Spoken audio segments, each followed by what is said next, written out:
बेटी और सेब। एक बार पिताजी अपनी बेटी को बाजार घुमाने के लिए ले गए। बाजार में तरह तरह की चीजें थी।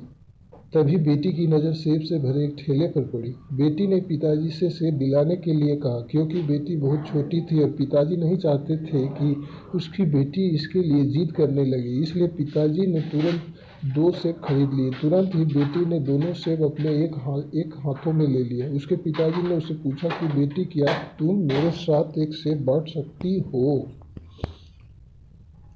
इस पर पिता को कुछ कहते नहीं बना। उसे बहुत ही बुरा महसूस हो रहा था कि उसने बिना कुछ सोचे समझे अपनी बेटी के बारे में गलत राय कैसे बना ली।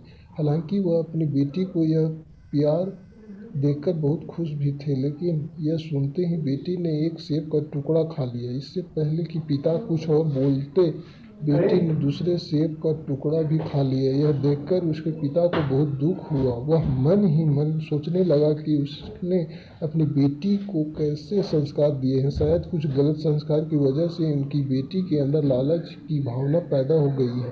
पिता मन में इस प्रकार की बातें सोच रहा था कि बेटी ने उसकी तरफ एक सेब बढ़ाते हुए कहा कि पापा, आप यह सेब खाइए, यह बहुत ही मीठा और रसीला है।